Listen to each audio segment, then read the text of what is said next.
In this video we're going to talk a little bit about order of operations as it applies to programming, JavaScript, and in fact using your calculator if you have a nice HP or TI calculator. Let's start up our web console, so Control-Shift-K will get you there. And let's just put in some variables to play with. So for example, A equals 2, B equals 3, C equals 1. Alright, so we got 3 variables there. We're going to do a few things here. Now, order of operations, I'm just going to write this out so you see it. It's not really going to be a variable.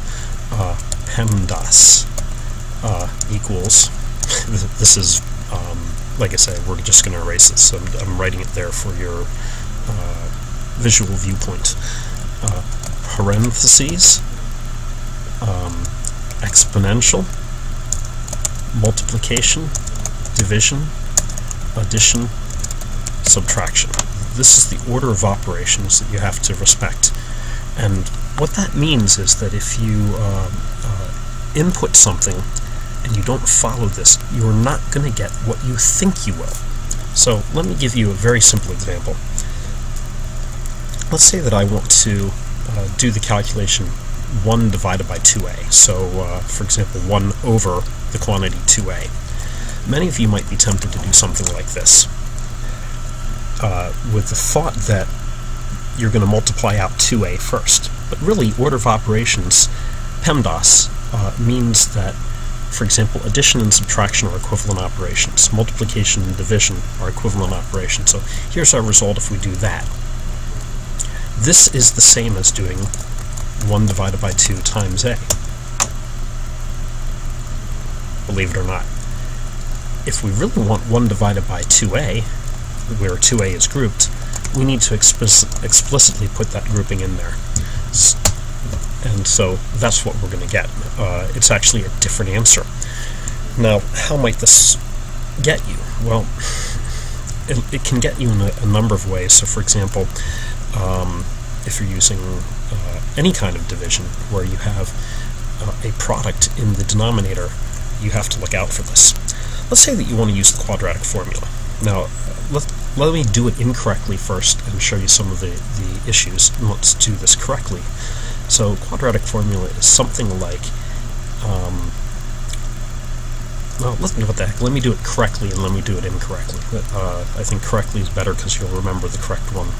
So let's say that x equals, we'll get the positive root, quantity, we want to get a numerator, negative b, plus math square root, b squared. So I'm going to just do b times b, it's going to be shorter in this case, minus 4 times a times c.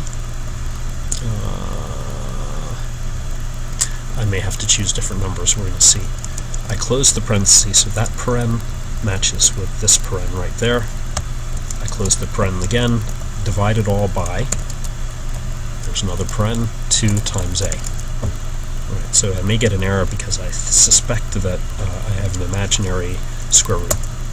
Oh, no, I got it correct. Okay, so I guess b times b is 3, so 3 times 3. Okay, yeah, no, that'll work fine. So, I was running the example with different numbers earlier.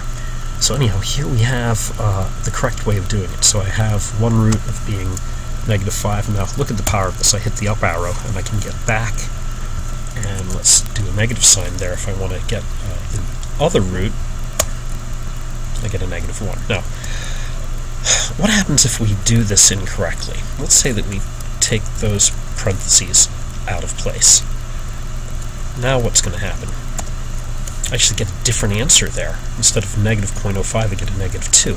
So those parentheses around there matter. What's another common error that I'll sometimes see? Let's put those in. Sometimes I'll see people neglect to put grouping parentheses on the top. So really what's happening is we have negative b and then plus all that stuff. So here's what we get in that case. It's a different answer still. So the lesson here is make sure that you follow PEMDAS, so parentheses, exponentiation, multiplication and division, although multiplication comes before division in the word PEMDAS, they're equivalent operations, so it'll go in order from left to right. addition and subtraction are equivalent operations. Evaluation will happen in order from left to right. So keep that stuff in mind as you do your calculations either on your calculator or in the web console.